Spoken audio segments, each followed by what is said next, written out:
was told, "You're going to work as a prostitute." She'd never even thought of it before, never encountered it before. She spoke no English. She was told the terminology, what she had to do, how much she charged, and that was just her for the next few years. They brought me to Belfast. I was made to work as a sex slave. I felt like a battery hen, but for sex. We're seeing many more foreign nationals being brought in. It raised some suspicion about who was controlling this in Belfast and was there exploitation. They say if I don't stop crying and do exactly what they say, that they're going to kill my mom. We would see the victims transported to Stockholm or Belfast, and after a period then that would move to the next city. This was transnational crime that needed a transnational response. They took a passport, she was beaten, threatened. We would track who the money went to and follow that money, so to speak, to find out who was controlling it. We were speaking to the Swedes, we were speaking to the Romanians, we were speaking to Europol. At 1:30 p.m. on that day, we gave the order from Belfast to implement the operation. Please.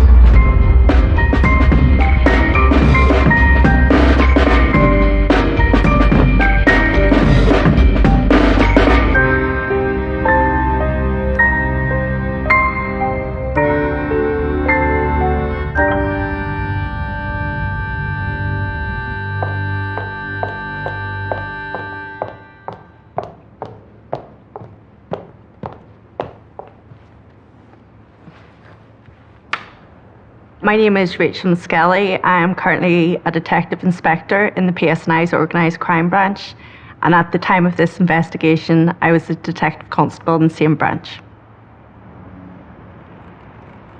I had always wanted to be a detective and was very lucky that when I passed my detective exams, I went into the Organised Crime Branch. We would generally focus on proactive operations. They varied in type. They could be drugs, robberies.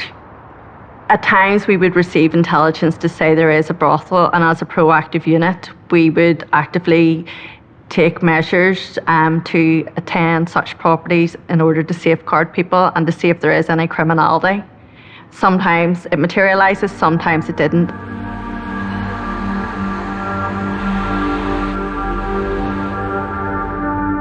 In June 2012, a young woman approached police and indicated that she had been a victim of trafficking. I met with her and it was just an initial conversation in a coffee shop, very informal.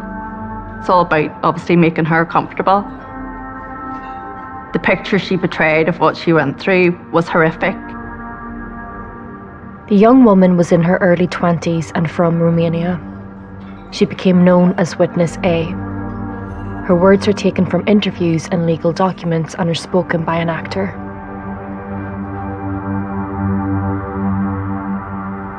I was working as a cleaner to make some money. One day, like any other, I was walking from one house to the next cleaning houses, when suddenly I was snatched off the streets. I was kidnapped. I felt someone grabbing me from the back. They dragged me, put me in the car, then locked the door straight away. Then they just drove off. I didn't know where they were taking me. I had no idea. Then they tell me they know who my mom is back home in Romania. They know my mom's name. They know her address. They say if I don't stop crying and do exactly what they say, that they're going to kill my mom. Someone said the words, "This one looks better." At that point, I knew I was to be sold for my body.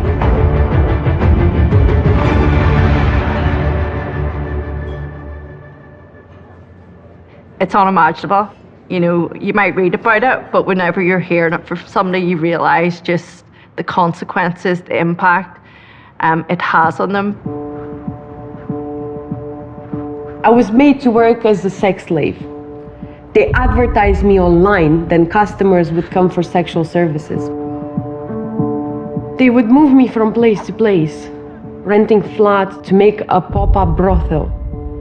For example, in Belfast, there was a flat with 2 bedrooms. They never really gave us food or water. The living conditions were just awful. It's obviously horrible to hear. It shouldn't happen, but it does happen. So we will take every step, do everything in our power to make sure that, that they are safe.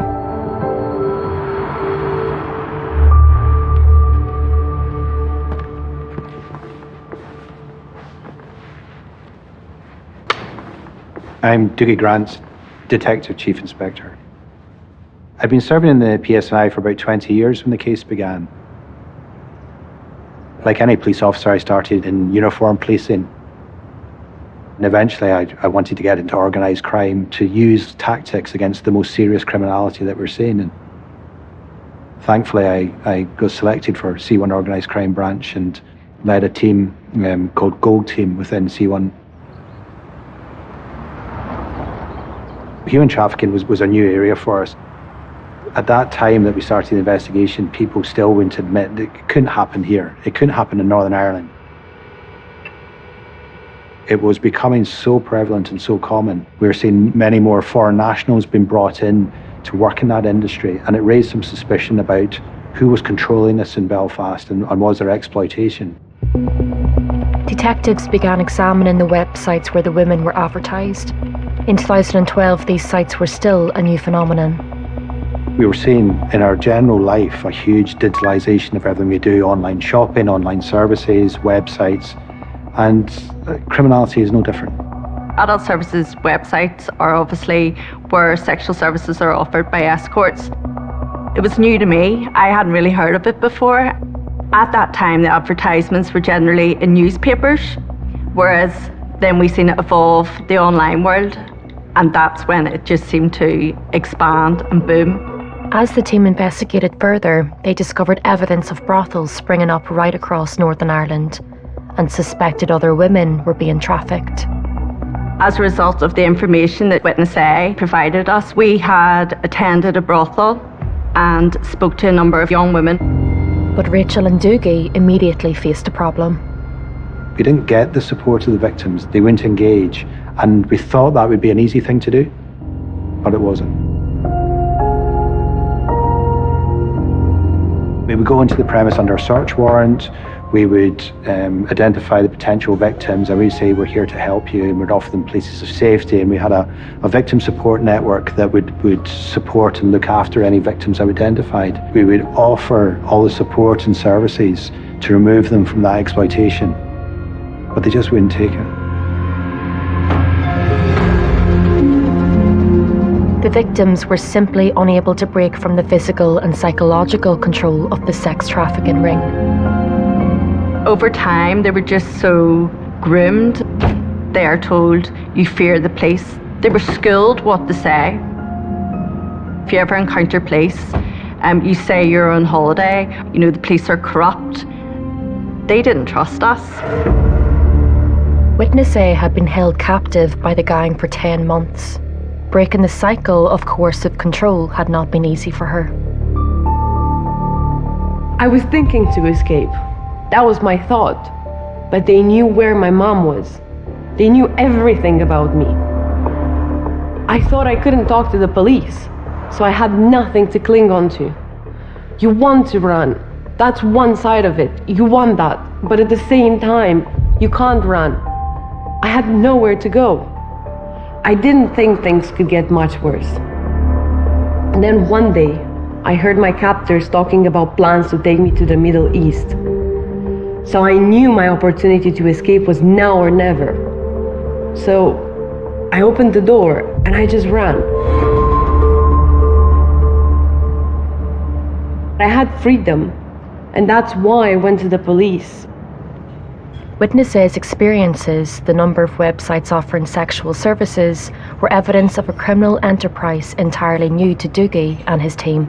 At that time, prostitution in Northern Ireland, it was local. It wasn't an organised crime issue. It wasn't in that severe category of criminality that we would see. So this had changed. As we gathered more intelligence and evidence, we identified a Romanian-based crime gang. They would traffic normally Romanian women into Belfast. We would see first an advance party coming in, as we called it, and that would be one or two individuals who would start renting properties, who would start putting the advertising on the various websites, who would start taking the calls and bookings. And then following that advance party, then we'd have the victims who would be travelling in, and the victims would be taken to the locations that had been set up. And then within sometimes minutes, the sex buyers would be arriving to avail of the services. They would operate for a week, 2 weeks, 3 weeks, and then the women would be moved to a new city or location, and we'd see it happening. The cycle would continue then again. Detectives Doogie and Rachel now began to look at the individuals running the trafficking ring. Witness A gave us the details of the organised crime group members. A male principal, Ilya Annett, and his partner. And Kuda Schwartz would have been what we would refer to as an alpha female. They're the controller. They are generally in the presence of the other females who they make to operate as escorts, and it's obviously to have that control over them. Identifying the ringleaders was one thing, but proving their involvement in court wouldn't be as easy. So police turned to the digital evidence left by the gang's online activities. It showed their trafficking and prostitution ring was international in scale. As part of our new developing area of cyber investigations, we started scraping data from different websites and looking for commonality in advertising and imagery. And it started highlighting that there was commonality. We were seeing the same images go to other European countries. But predominantly it was between Sweden, Stockholm, and Northern Ireland, Belfast. And that's what we were seeing, the movement of the images. 2 weeks in one location, 3 weeks in one location, then moving to the next location. Because of cyber capabilities, we were able to see that the profiles or the pictures used here in Northern Ireland were also used in the south of Ireland and Sweden. Hence why we've seen the connection. We could then see the movement of the victims and the suspects into Sweden. The data from the website was critically important because it showed the locations where they're operating from. They were using IP addresses and identifying where they were accessing the internet. The team's digital investigation showed the gang was active in Northern Ireland and Sweden, but it was run from Romania, home to Ilya Annett and Kuda Schwartz. We identified the Romanian gang were based initially in Bucharest, and then we would see the victims transported to Stockholm or Belfast. The images uploaded onto the websites, and after a period then that would move to the next city. This was transnational crime that needed a transnational response.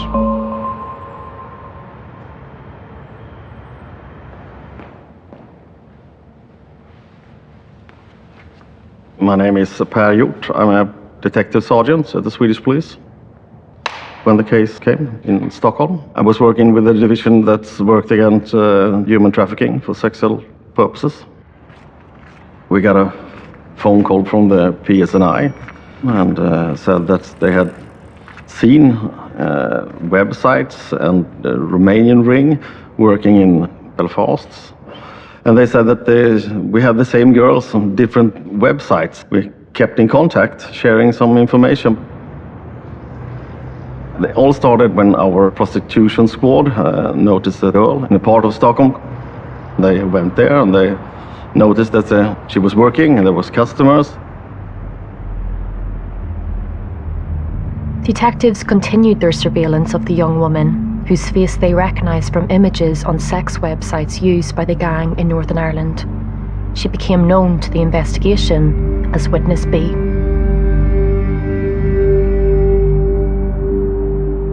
We had 2 surveillance teams and we were filming the gang, where they lived, meeting customers, following them around. It was our division, it was the whole section. So we had Witness B on lots of pictures. We had some surveillance, see what she was doing. She was working, she was going on out calls to hotels and taking customers in their apartment. So we needed statements from witness B. She was the key witness to get the things to court. Witness B eventually agreed to give a statement. She revealed how she had been deceived by the traffickers and transported across Europe, only to be forced into prostitution. First in Belfast, and then in Stockholm. During that period when we get more and more information, it was clear that she was a victim. Witness B's words are taken from her own statements and are voiced by an actor.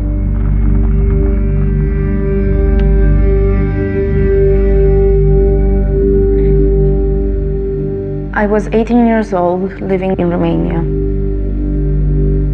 A neighbor knew Ancuța Schwarz, and that I could get some work if I came to Northern Ireland. She said it would only be webcam posing, sitting in front of a computer in sexy clothes. Schwarz paid for my flight in March 2011.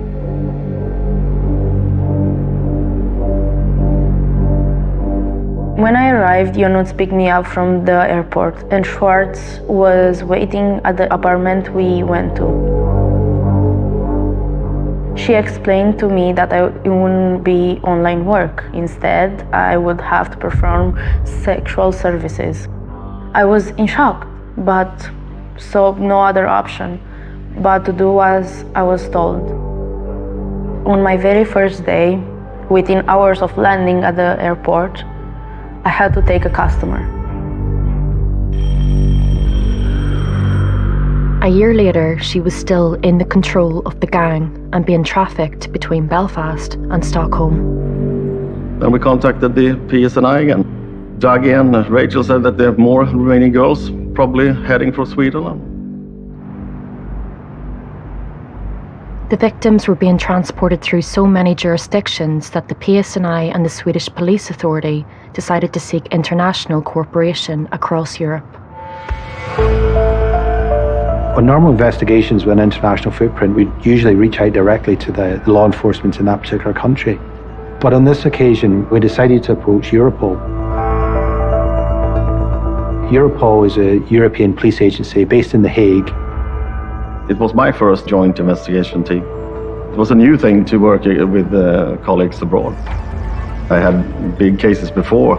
This was a new ballpark. Detectives brought in the global expert in human trafficking investigations to assist the team. My name's Kevin Hyland, and I'm a former UK police officer. I was the head of the human trafficking unit for New Scotland Yard. Kevin Hyland has investigated how human trafficking gangs operate internationally and provided insights to the United Nations. At this time, I had done a number of what we call joint investigation teams with a number of countries. The team from Northern Ireland came to meet with me, and everyone agreed that this was a case that would benefit from having investigation capability in Northern Ireland with Sweden and with Romania as a partner. It enabled us to share information at a fast pace and obviously move the investigation on probably much quicker than it would have been done previously. The notion of, this kind of coercive control in the issue of human trafficking, it was always used. I remember I used to talk about the invisible handcuffs. Most of these people who came over had never been to the UK before, had never been outside of their region. And they just become like robots with no decision making. And so they were just completely disorientated. So when they were told go from A to B, that's what they did. Kevin recommended the Northern Irish and Swedish task force begin a coordinated surveillance strategy. In Belfast, this meant sending undercover officers into the brothels. The objectives of those covert deployments, it was to engage with the adverts, find the premises, and then gather evidence inside those premises about the controllers, the security, the victims themselves. When we're in premises, be it a hotel room, be it an apartment, there's lots of different things we're looking for. Ultimately, this is about gathering evidence so we could save the victims. But the level of organisation and control and security and safety checks that the crime gang would put in place, it was extreme. Being searched for recording devices, being checked for covert cameras, being screened before you come into the premises, that you're sent to a standoff location so they can look to see if there's surveillance around you. It was a challenging situation. Our officers were unaccustomed to this. So we had to train them, we had to educate them, we had to gather information about how this business operated and how sex buyers operated. And that was a challenge. Some existing sex workers would work with us to tell us how this worked normally, what to look for and what the signs were. And that actually really helped us in the investigation. In particular, undercover officers were able to gather information about the gang's financial activities. One of the main inquiries for us around the suspects was financial work. We could see that there was a lot of money transactions being made at money services bureaus. The young women who were being exploited were either going in and lodging the money. It wasn't actually the suspects doing it themselves. The girls were having to do it. We would track who the money went to and follow that money, so to speak, to find out who was controlling it. And then when we gathered the evidence, we had the documentation showing that it was paid to the head of the crime gang back in Romania. And that was Ili Anat and his partner Ankuta Schwartz, the same two people Witness A had named as being her traffickers. Detectives were now in no doubt about the focus of their investigation. The two ringleaders for the gang were a couple, Ili Anat and Ankuta Schwartz. Ili Anat is the head of the gang. They were Romanian nationals and they had been involved in controlling prostitution and we suspected human trafficking for many years. The gang leaders themselves were now placed under surveillance in Sweden and in their native Romania. It revealed how Anat was spending the money he had earned from trafficking women. Ili Anat would stay in the majority of his time in Romania, but we were aware from the evidence that was being gathered by the Swedish law enforcement and others that he was making a lot of money. He would party, he had new cars, he was living a very expensive lifestyle, and all this was coming from the exploitation of the women. Ilya was just collecting money back in Romania. He was the top dog in the ring, so he was all involved big time, I will say. Ankuta Schwartz and Anat were using the money that was being made because they wanted this luxury life back in Romania, whereas people were being exploited to get that. I think it was great.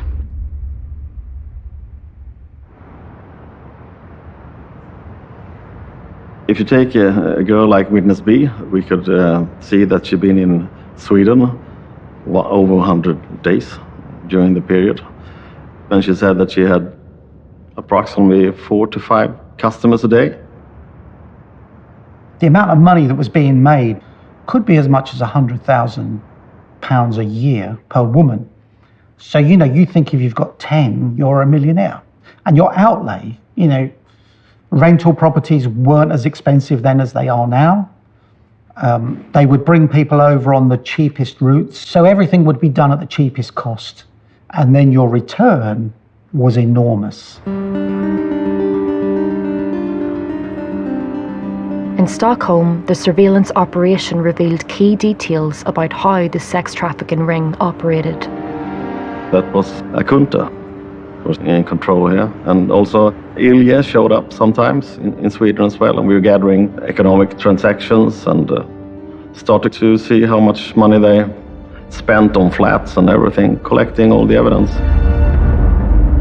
They rented flats. Sometimes they had 2, 3 flats. They also made out calls, customer calls for a girl, and then they had their own drivers. If they didn't have any drivers on scene, they would send them by taxi. They rented in different parts of the downtown Stockholm. it builds the case. You can see what do they do, how many customers do they have, and which apartments do they operate today, or where are they going now. And if you follow the girls from one flat, they can also give service in another flat. You can see the customer on the outside waiting to get the code to come in, and then you can follow him across the yard, and he goes into one of the staircases. It shows how they operate. It's not that far from here. We can walk to one of the flats, 600 meters or something from the city hall.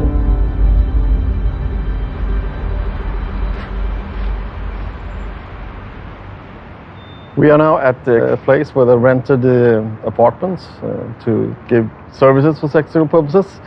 And on the other side of the street, 50 meters on the other side, there's the Stockholm Police Department, and we have the police headquarters on the other side of the street, so they were quite near. During the surveillance, we saw a guy coming on a bicycle with a small toddler. He stopped by kindergarten, delivered the children, and on his way back home in the same area, he then stopped and made a visit in one of those apartments. The customers would call the number on the profile on the website. Ankuta would usually answer and arrange the visits. The services listed on my profile were extreme. 69, anal sex, bondages, fetishes. I had to do everything Ankuta said. It seems like some people think it's not a big deal. It's a transaction. Everything was fine, but if you look behind the mask, it's a victim. She's not there by free will. That's an illusion. Once you're trapped, you're trapped. As one man after another visited the apartment, Witness B followed the gang's orders and transferred large sums of money back to Romania. One responsibility they gave me was depositing the money at the money exchange places. The cash was always wired to Schwarz or Ionuț or their families back in Romania. They made me take pictures of the paperwork to prove I'd sent all of it. The gang controlled the women by telling them they would be given money to send back to their families. If that's the only way you can support your family back home, and you have gone that far, so you sell your body to send money back to Romania. They told the parents probably back home that they were doing au pair service or work as a cleaner or whatever. And the family were dependent on them to survive. But the women saw none of the money. They told me I'd keep half the money earned. I was in debt from the beginning. I was told the flight needed to be paid off, and after that there were always more costs. For example, website costs, always costs. So I never got paid anything, and all the money went to Ankuta. This is the way it worked for all the girls.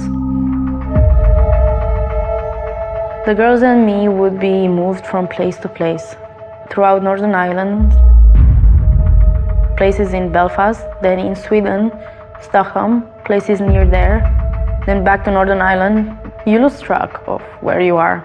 After a while, it's all the same. Sweden, Northern Ireland, it's all the same.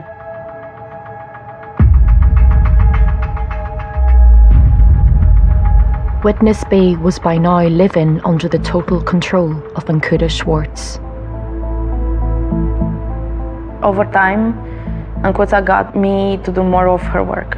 Organizing the flats, she'd send me out for groceries and to do the laundry, that kind of thing. I had to do everything Ankuta said. At first glance, someone might think we were friends, but it was more like I was her prisoner.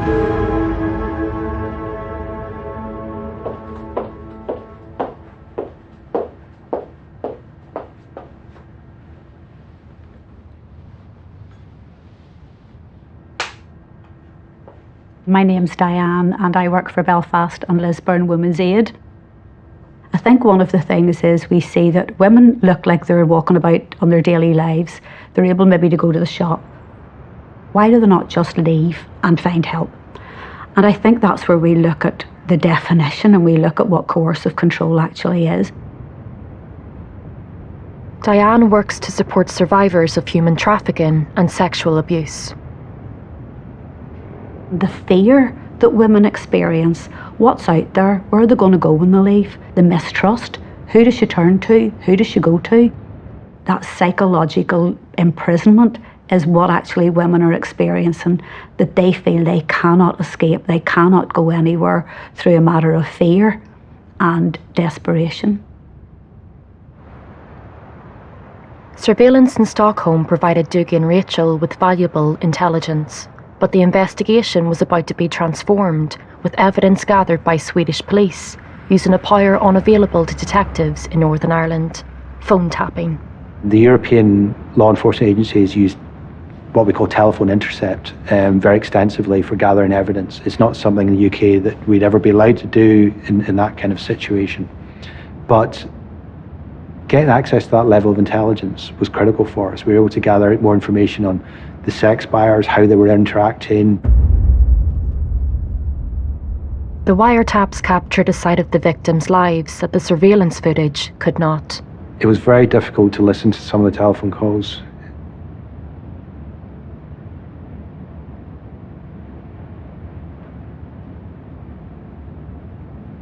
Just give it a minute.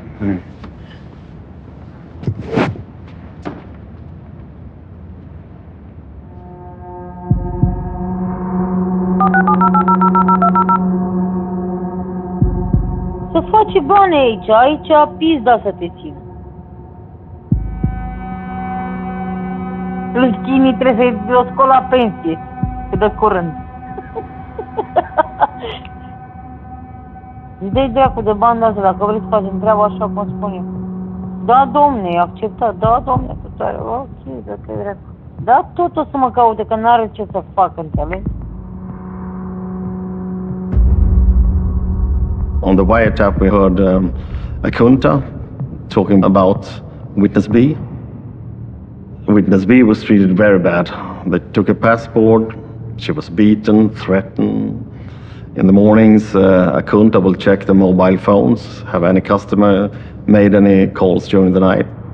We had heard on the wiretaps a Kunta yelling at her, "Why don't you answer the phone? Come back in 50 minutes, otherwise I kill you. Finish that customer. You have another customer waiting here." Clients could also be heard on the wiretap complaining if a victim wasn't willing to perform certain sexual acts. Hello. Hello. What is your problem? She do what is in the profile. It's only like that. You understand? You don't talk to some bullshit idiot. Listen, we start with this.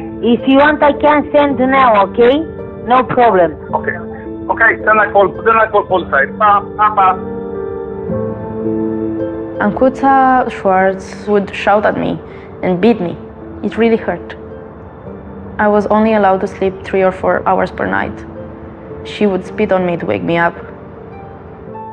Things got worse than the services listed on the website. I was made to receive customers even when I was having my period. Sometimes I had clients who demanded that condoms not be used. Schwartz made me go with all of this. She told me a wet wipe could be inserted in my vagina for protection. I really believed her. So I did this. I never wanted to do this.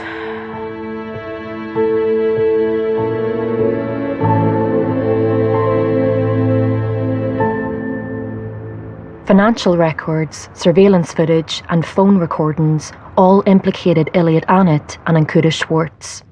But to prove they were controlling prostitution in Belfast, Dougie needed to prove that the pair were in the city. So he went back to basics.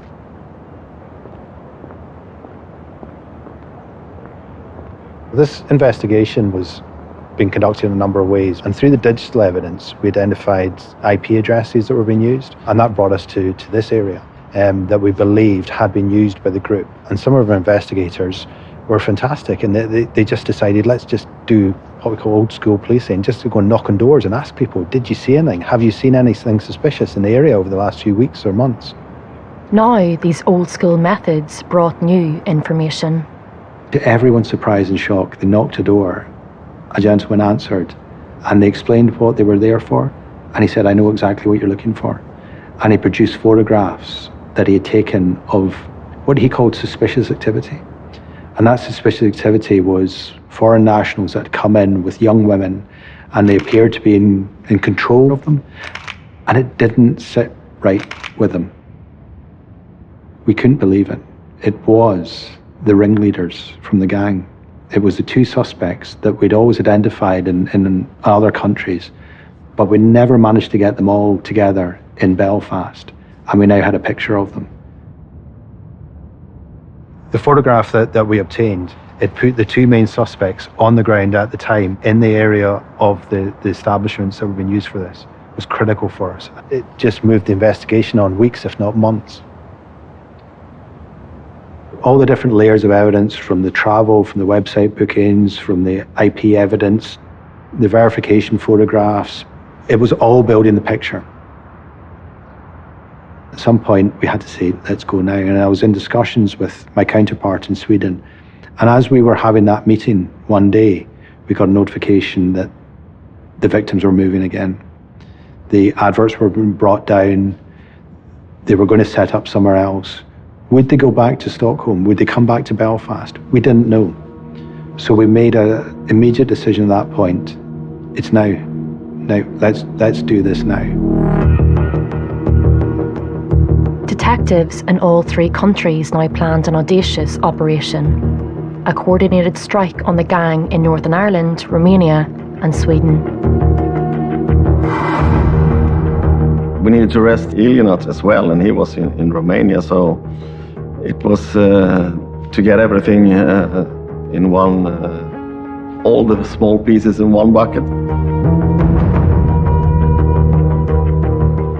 At this point, we said, we have victims in Belfast, we have victims in Stockholm, so let's take action now. And that was decided to be the 25th of April 2013.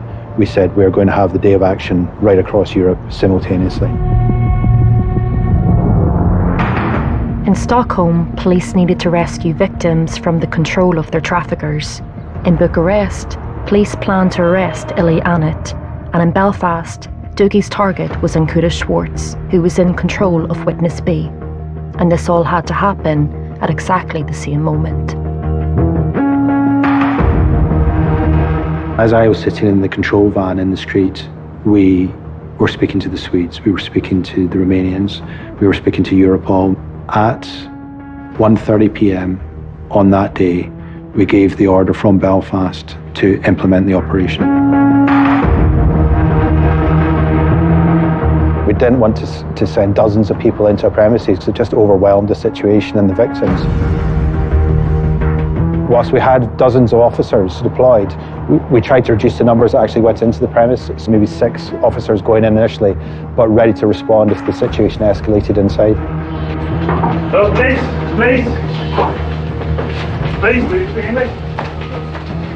police officers. I'm arresting you under Section 3, Swedish Penal Code. What is it? This warrant has been obtained for offences committed in Sweden. But I'm here, no in Sweden. Yes, these offences occurred in Sweden. For what? What can I do in Sweden? Aggravated procuring. What is this? Prostitution. Prostitution, right. We identified 2 victims in Belfast. We made the arrests, and simultaneously we were doing arrests in Bucharest, gathering all the digital evidence, the telephones and the laptops, the computers. In Sweden, more victims being rescued. What is it? I know this. It's challenging. I think you really want to help.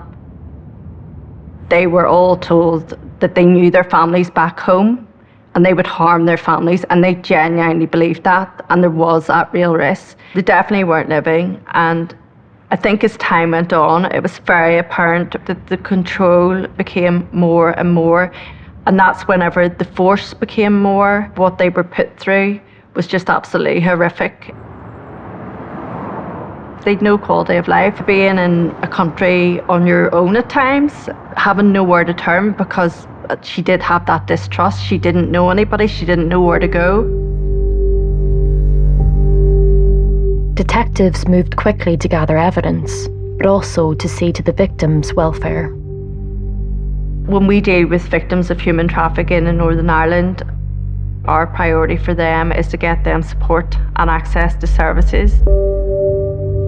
Support from Women's Aid. It gives them access to doctors and health. So that was something that we ensured from the outset that they got. There was ourselves, the police and Red Cross and also interpreters, which were added into the mix as well because the women were foreign nationals, didn't speak English. So we sat with each woman and explained what our service was and what we could provide and had an open conversation with them. The women were very fearful because they didn't understand what was happening. Lovely really to meet you. My name is Heather and I work for Belfast and Lisbon Women's Aid and I support female victims.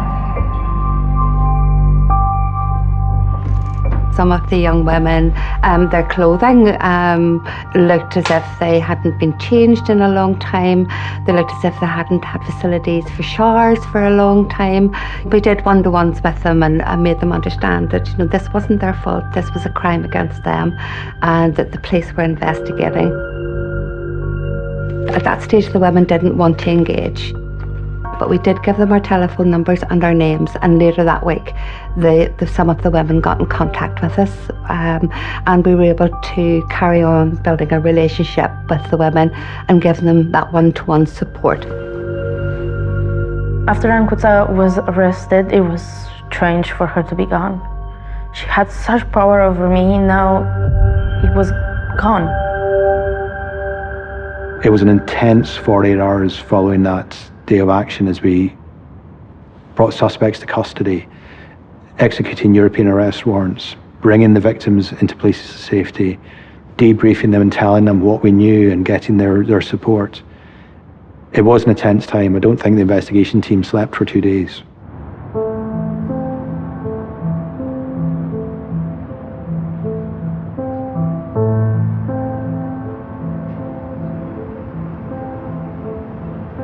In Northern Ireland, there are good measures for protection of victims, very good measures, probably amongst the best in Europe. There was a very pragmatic approach, particularly with Women's Aid, who worked very closely with Police Service of Northern Ireland. So support mechanisms were there because of people on the ground. Trauma really impacts really, really deeply and you can have a freeze response. And that's what I think we seen that day. Those women were just frozen and they didn't really want to engage. They didn't know what was happening. While it was very well explained to them what was happening, they were still traumatized by this. They came back to us and we were able to build a much better rapport, a much better understanding of what they had been through. They were able to share their experience much better. I met thousands of times with police, social workers, people that helped me. Looking back, I never wanted any of this to happen.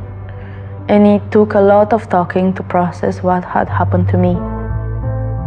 We would work extensively with them. We got them into counselling. So there was a lot of support given to help them understand the impact of what had actually happened.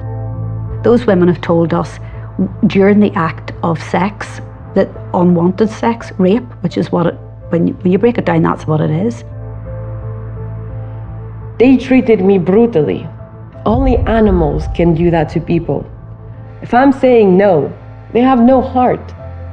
They sell people who are living.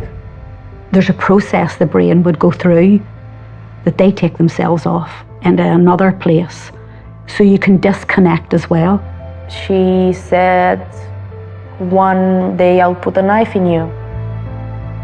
With human trafficking, we work extensively over a long period of time with women, but this one, I think it was a month or so before they returned home, but it was extensive work.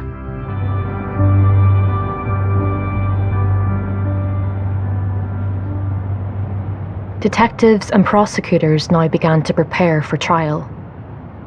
Their case relied heavily on evidence from witness A and B, but both women were still vulnerable to threats of violence from the gang. After the police arrested the ringleaders and rescued the other girls, I had to step back. They had always threatened my family right from the start, so I couldn't risk going to court. I couldn't do a statement. I had too much fear for my family and for my safety. Witness A withdrew from the trial. It was a serious blow to the case. We needed the victim testimony. We needed that victim evidence to say how this actually occurred and the level of control and fear that they had, because that was the really impactful aspect of this case, to show that level of control, coercion, and exploitation. Now the entire case rested on witness B agreeing to take part in the trial. She was scared what could happen if I start to give evidence. What will happen to my family? What will happen to my life? She was in a very vulnerable situation. When she decided to go along and give a statement, I think she felt it was the right thing to do. I managed to pull myself together, but inside I still feel like a small, anxious girl.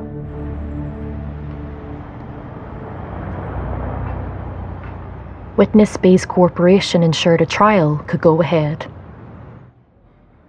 We made a decision at a large stage of the investigation that it was more effective to have the prosecution in Stockholm. We were able to use different forms of evidence. We were able to use the telephone intercept evidence. It resulted in the suspects being extradited to Stockholm.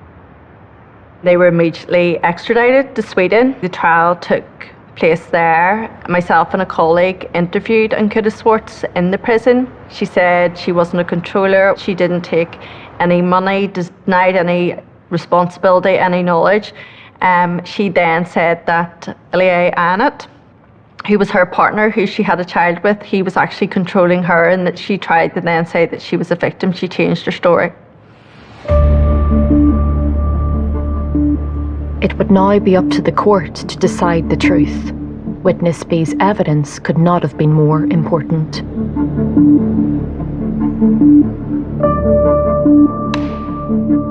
My name is Eva Windsau, and I work at the National Public Prosecution Department. We work with organized crime in Stockholm.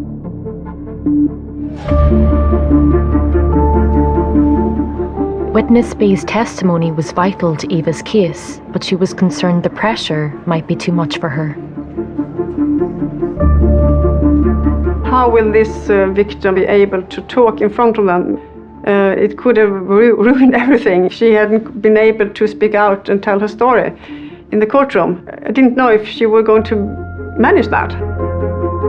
Ilya became very angry when he found out that Witness B should give statements, so he threatened. He said during the interrogation, "I will kill her," tried to threaten a witness. Eva petitioned the court to spare Witness B from testifying in front of the people who had trafficked and controlled her. I was a bit nervous, so I think we had done everything we could do. I remember that first day when the court had the pause and was thinking about, will we accept this request or not? They said no. Then I was, oh God, are we going to manage this or not? Witness B now took to the stand and faced her traffickers. I was worried that she wouldn't manage to give her story in front of the suspect. I think she found it very hard to sit in front of the suspect to tell her story, but she did.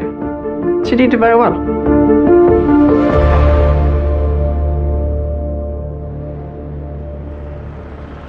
The trial lasted nearly 2 months. At the end, Annett and Swartz were found guilty of human trafficking and controlling prostitution. I think the work that we'd done, that we were satisfied that there was no way they were going to avoid a conviction. Ultimately, it was successful, and we were able to then identify more victims who were previously or currently being exploited. When we spoke to Witness B as a victim in Sweden, the one thing I would say was the difference in her demeanour. It was unbelievable. She was confident. She obviously could speak a bit of English at that stage. She was happy. She was hugging us. The Swedish police had obviously done so much to gain her trust and turn her life around. We were very pleased, and that's sad because it's quite rare that we manage to prosecute and get a conviction for human trafficking. So that was very good for our team and for the police team as well. Annette and Schwartz were both sentenced to 4 years in prison to be served in Sweden. The sentences, though, were light. People would say, is that enough for what they committed? The sentencing is a matter for the courts, and we won't make judgment on that, but it was a prosecution. The suspects were jailed in Sweden, and detectives had a strategy for making sure they also faced justice for their crimes in Northern Ireland. The agreement was that when they were released, we would then extradite them to Belfast, and they would come into Belfast courts and we would prosecute them for the criminality here. So I think when they were released from prison in Stockholm, they expected to return home, and I think the disappointment they had, that they thought they were going to walk away from this, was evident at the time. We brought them back to Belfast and they were remanded back into custody. However, laws in Northern Ireland and Sweden are different, so the team could not rely on using all of the same evidence again. In Sweden, they are allowed to use telephone intercept. In the UK and including Northern Ireland, telephone intercept is not allowed to be used in evidence. But prosecution lawyers had already prepared a way to make sure the contents of the recordings could be shared with the court. Per himself would describe what he heard. When they were planning the trial in Belfast, I was asked to come over and give a statement about what we had found out on the wiretaps, because in Northern Ireland you can't use the wiretap, but I could have told them what we hear on the tapes. Faced with Per's testimony, Annette and Schwartz each pleaded guilty to human trafficking, controlling prostitution and money laundering. They were sentenced to a further 2 years in prison. I think what was done on this joint investigation team, with prosecutions in one country and then, doing prosecutions in another jurisdiction, I really think it's a great model. And if somebody decides they're going to commit crimes in 2 jurisdictions, you should expect to face the penalties of 2 jurisdictions. I would hope in the future that we would see longer sentences that would reflect the type of abuse and criminality that they've inflicted on the victims. But I think we did see a change as a result of this investigation. We certainly saw the disruption of the crime group. We certainly saw the victims being rescued and removed from this exploitation. The perpetrators may have been brought to justice in 2 jurisdictions, but the market for women trafficked for sex remained. If you sell drugs, you sell them as a one-off. You sell a woman and you can sell her over and over and over again. It's a multi-million-pound business.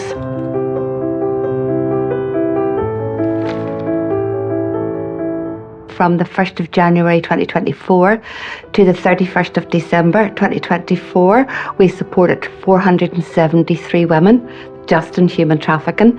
We had 129 children and we had 47 pregnancies. When those women are sitting and a man walks through that door, she doesn't know what she's going to experience. She doesn't know the level of violence she's going to experience, how her body's going to be violated for money. This is definitely exploitation, and anybody that is using a woman who has been trafficked, it's a rape. For Witness A, having her abusers behind bars gave her the courage to speak out and advocate for the change in the law to make buying sex illegal. impression upon Northern Ireland, what we will bring is that it's a safe place for people to come, and that would be a definite moment in the making of history of this country. In 2013, Lord Morrow drafted a bill which was presented before the Northern Ireland Assembly. The private member's bill includes a clause which would criminalise people paying someone for sex. The logic behind this clause is clear.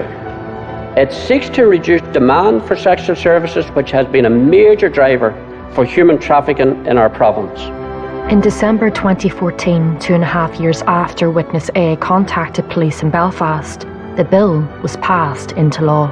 There'll always be a case for criminalising and legislating that, but I think education is by far going to be the most successful way to deal with this demand. This crime is about vulnerability, and the money it generates all comes from that money that goes in at the bottom. I think the public in general needs to understand that buying girls for sexual purposes is just feeding the organized crime. I think if we're going to predominantly men who are buying sexual services, do you actually know what is behind this? Do you understand the harm you may be causing? Do you understand the revenue that you're generating for the crime group, that you're funding the exploitation of women? It's still an issue, it's still growing very much. There's still a lot of it that is quite hidden out there. That's why we do the raising awareness, for people to actually look out, and if they do see something different that's happening out there on the streets, to make police aware of it, because that's the only way we're ever going to win. This case was actually in some ways quite groundbreaking, but human trafficking isn't going away, and it's something that we continuously actively pursue and are so dedicated to doing it. It means a lot to me personally. I'm now the DI in that team. We're working with victims, so we will take every step, do everything in our power to make sure that we eradicate it as best we can. As a result of the investigation, 13 women were rescued from sex trafficking. Witnesses A and B each now live free in Europe under new identities. I know that whilst it was horrific, both those witnesses are okay, and it's really nice to see. You have to be glad for when you succeed. Yeah, I'm proud for our division, also for the PSNI. It was a good case. We're able to bring all the tactics, all the capability, and all the expertise within the PSNI and European law enforcement working with us to stop this crime. And that's why I'll never forget this crime.